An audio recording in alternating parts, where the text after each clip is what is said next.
Good morning. Can you guys hear me okay? Okay, good. So, I said last week, and I have been saying for a few weeks now, that I am excited about 2026.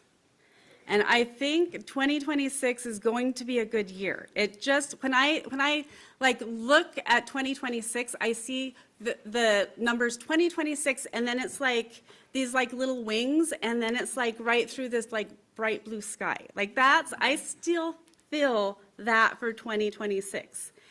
And I keep saying this, and then, you know, we invaded Venezuela, and then we had an ICE shooting. And so it's not, the headlines are not great for 2026. But I'm up here to say that I am holding on to that vision.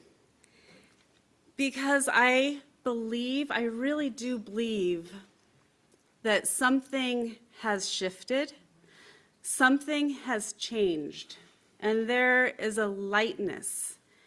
And I believe that it's a subtle change in our collective paradigm. And here's the way that I describe it. Here's what I feel. I feel like there was this density and darkness and heaviness over here on this side. And that, like, that's what 2025, like when I look at the words 2025, it's just like heavy and dark and dense. But then on this side, it's just like there's this lightness, and there's a compassion and a love and a collective understanding from the majority of people in this country, and I think in the world, that this darkness and denseness is not who we choose to be.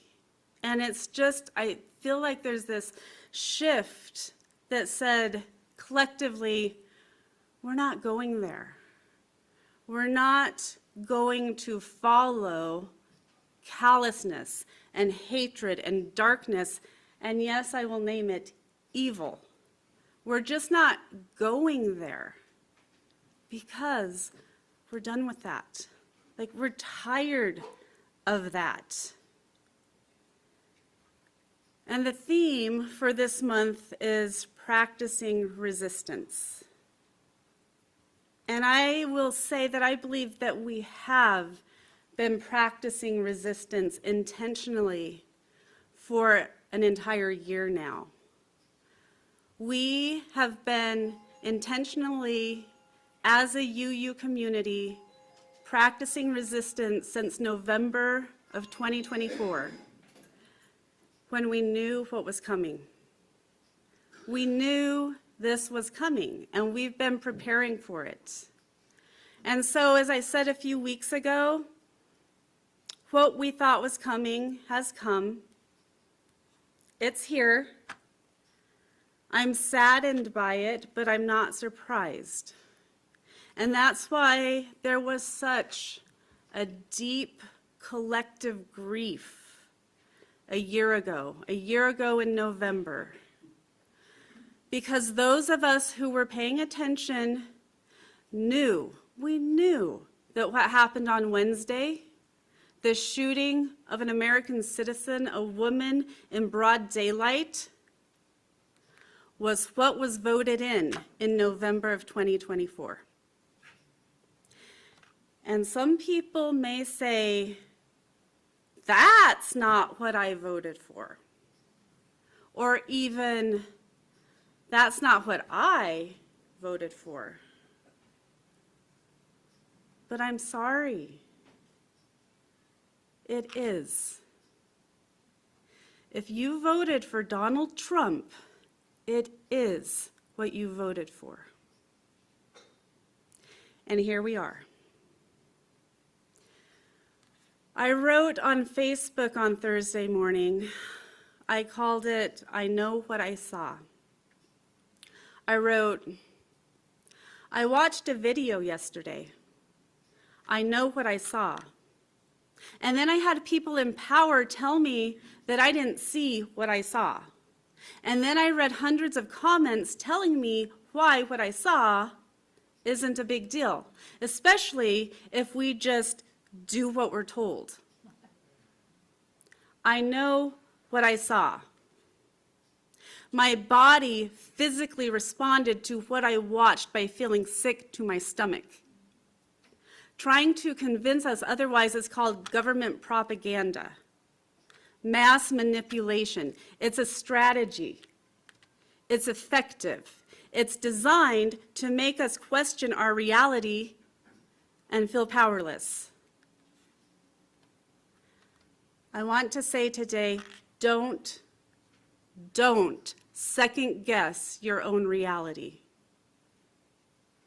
We are not powerless. Mind control only works if you allow your mind to be controlled and your emotions to be manipulated. If you saw what you saw and are beginning to second guess what you saw because people told you you didn't see what you saw, please know that millions of people saw what you saw. And we understand and we see what's going on.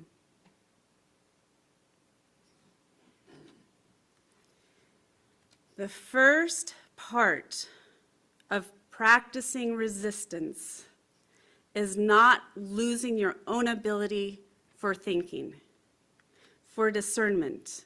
That's number one. Not allowing yourself to be told what to think, what you believe, what reality is, or what you just saw. One of the first lies that they tried to get us to do is asking us to go against our own internal knowing. That's the first avenue of control. That's the first step for us to practice resistance. Do not lose yourself. Do not lose your ability to think, to question, to reason. Do not allow yourself to fall into government mind control, because that's literally what they're trying to do to us this week.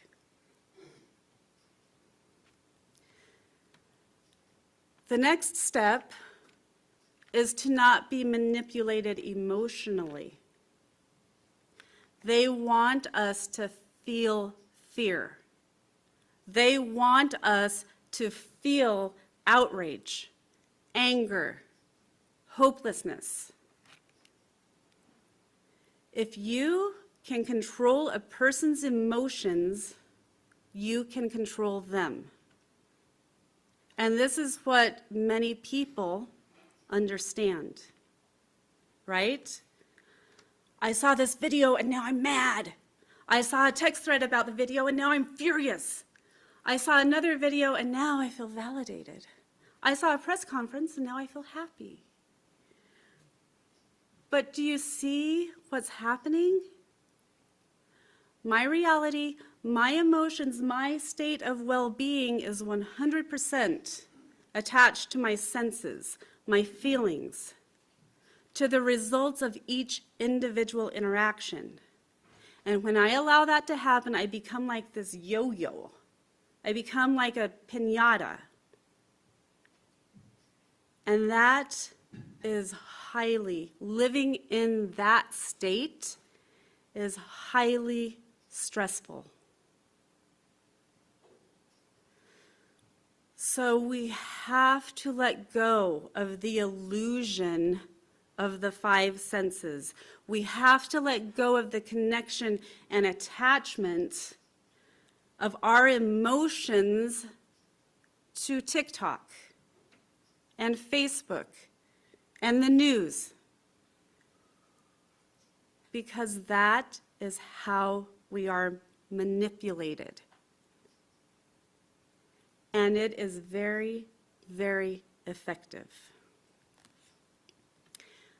And I'm up here to say that is not the future. That is not our future. But it is why Donald Trump is able to manipulate a large portion of this country. And it is also why Donald Trump is easily manipulated by other world leaders. Because right now, the power play is who can manipulate the most people on the emotional level. That's how you get control of an entire population. Because the emotions of anger and fear and hate, resentment, powerlessness, those are very, very low vibrations. That's a very low frequency. But it's heavy and it's dense and it's powerful and it can kind of just suck you in and it can just kind of suck you down. But, so when we start living our life and making decisions based on those emotional reactions, we are not in control.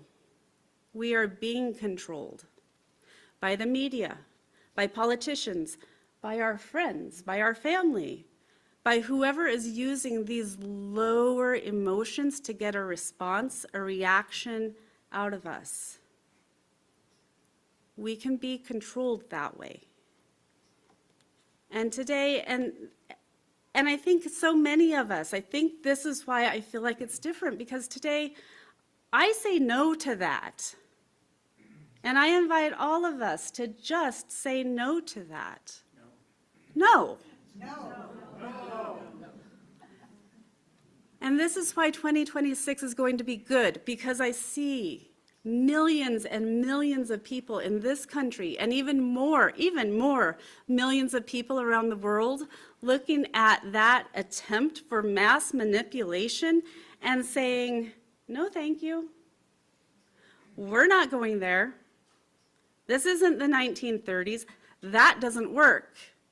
We're not doing that. That is not who we are as a collective humanity. No, thank you.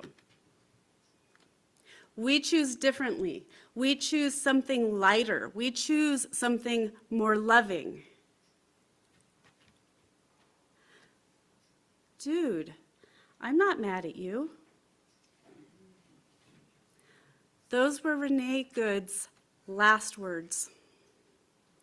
With a smile, with confidence, there was no fear. There was resistance. There was a little bit of contempt for what the thugs were doing. But she was calm. She was composed. Go around. I'm not mad at you. Those words, go get lunch, dude. Those words, that attitude, infuriated a man who has no control over his emotions. In the video that was seen throughout the world, he goes from fear to rage in a matter of seconds because he's in that fog of cultish emotional manipulation. And the rest of the world is sick of that. And the rest of the world is sickened by that. There was a meme that went around that said, he didn't kill her because he was scared. He killed her because she wasn't.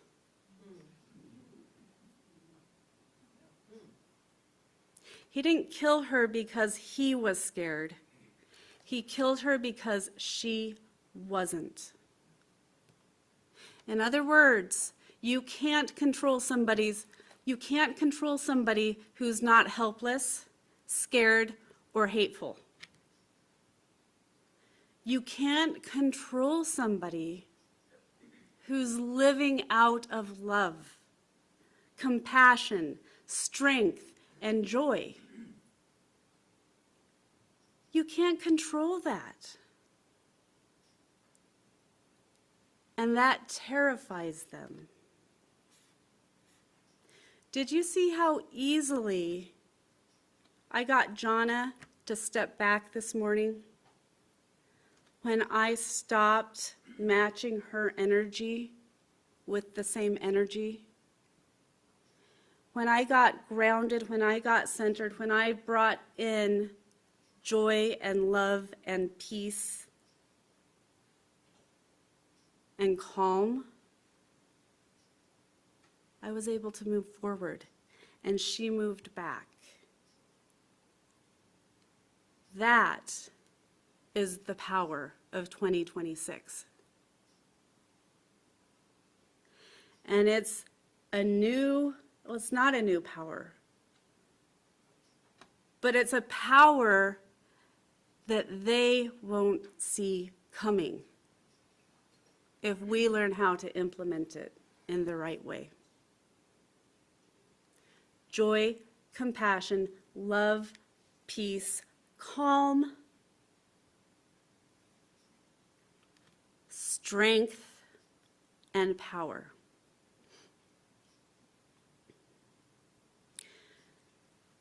And so this brings me actually to what I originally was going to talk about today, the art of non-attachment.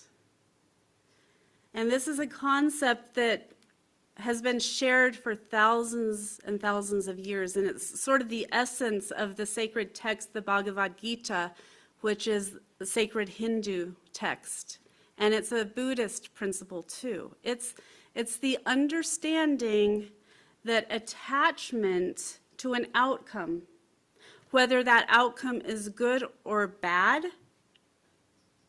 the attachment itself is what results in suffering. And so the other side of that principle is the art of non-attachment. We do things simply because it's the right thing to do, not because we are attached to getting a specific end result.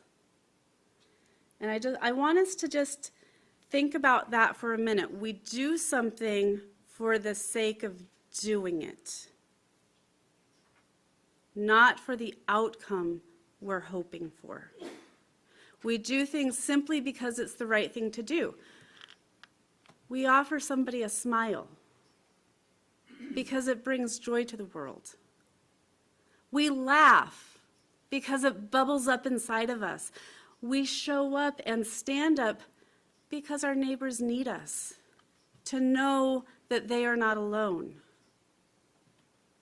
So I was given some advice almost 20 years ago now when I got ordained. I can't believe it's been almost 20 years.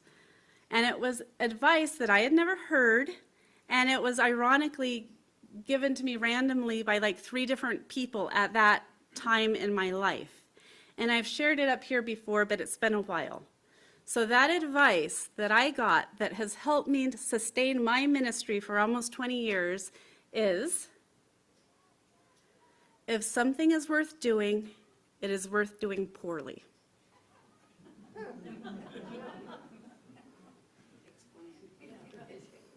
So I invite us to think about that for just a minute. That's not what you were expecting me to say, was it? If something is worth doing, it is worth doing poorly. I think most of us were probably raised hearing the exact opposite of that. If something is worth doing, it's worth doing right. And there's some truth to that phrase too. But how many things that are worth doing don't get done because we tell ourselves if we can't do it right or well or correctly, we shouldn't do it at all? I can't tell you how many times as a new minister I would say these words to myself before giving a sermon. If something is worth saying, it's worth saying, even if it's not done perfectly, even if it's done poorly. But if it needs to be said, I'm going to say it. It gave me strength, it gave me the courage, the permission, the non-attachment to the result to find my voice. And now hopefully when I do something, when I give a sermon, hopefully I do it somewhat well. But even today in this world of 2026, if you're asking yourself, is something worth doing? Do my actions matter? I'm not good enough to stand up and speak like Wendy. I can't sing like Amanda. I can't do art like Debbie. I don't write poetry like Amanda Gorman. If you're saying that to yourself, if your perfection is your need for perfection or doing it right or doing it well is holding you back, I'm here to say you do not need to be perfect. We don't need anybody to do everything right or well or perfect.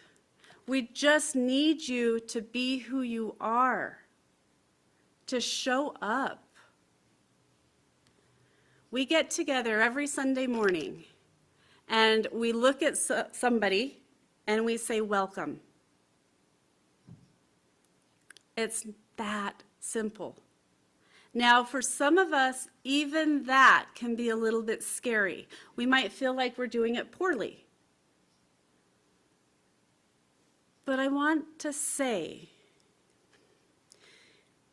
you cannot do something wrong when it's based on compassion, when it's grounded in love, when it's offered with authenticity and it comes with a smile. A little bit of eye contact and a simple, you're welcome here, is all it takes. And believe it or not, that is the first step of the art of non-attachment. The principle that's to just say, welcome, because it makes us feel good to be welcoming. When we read these welcoming words every morning, we welcome you here no matter your age, your size, or how you speak. We don't do that with the goal of manipulating visitors to come back, with the goal of growing our congregation, with the attachment of what those words mean. We offer them because we mean them. End of statement. You are welcome here. Not you are welcome here if A, B, or C. Not you are welcome here if we get this in results. If you sign up for a committee, if you remember to bring coffee creamer. Not sure if we have any back there. You are welcome here. Period. Full stop. We acknowledge the inherent worth and dignity of every person. Period. Full stop. If something is worth doing, it's worth doing poorly. If something is worth saying, it's worth saying even if it's not as articulate as Amanda Gorman. If something is worth showing up for, it is worth showing up for even if we're the only ones who show up. Benjamin Franklin said, "Do not waste your life in doubt and fear.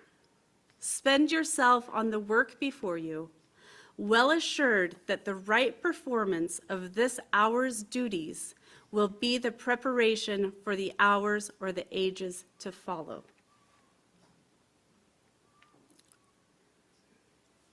Be well assured that the right performance of this hour's duties will be the right preparation for the hours or ages to follow.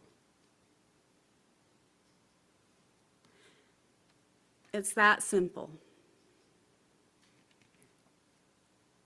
And my guess is that the words that we say, the songs that we sing this year will be more powerful, more beautiful, more filled with strength than we think if we just give ourselves permission to say them.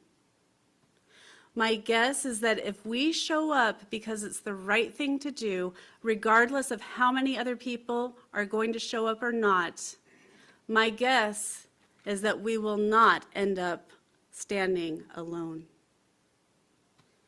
And that's what 2026 is meant to demonstrate. We show up, we speak up, we stand up, not for the end result, but because it's who we are, because it's what our soul is yearning for, and because it's what we do, regardless of how well we do it. So please, this year, don't let yourself be paralyzed by perfection. We don't have time for that. And there's one other thing. When each individual small decision is done with the power of intentionality, the power of compassion, the power of love, we are creating the world that we want to live in, the world that we want to see. Because every decision has a foundation.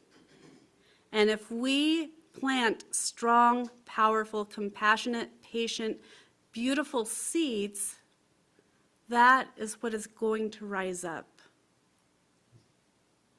And I know that flowers are coming in 2026 because we spent a full year, the full year of 2025, planting those seeds of compassion, of strength, of kindness, of beauty, of power. And they took root in the darkness, in the depth, in the hiddenness of the soil. But they've had a year. Those seeds have had a year for those roots to go down. so that now in 2026, they're popping up. It's going to be a year of flowers because we have seeded the deep roots of wisdom, of compassion, of kindness, of community. We've found our voice, we've used our voice, and we are going to continue to be the change that we want to see in the world. So, with that, I say, welcome. And welcome to 2026. So now let us sing. And I don't know what we're singing. 1026? That love will guide us? Oh, if every woman.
We extinguish this flame, but not the light of truth, the warmth of community, or the fire of commitments.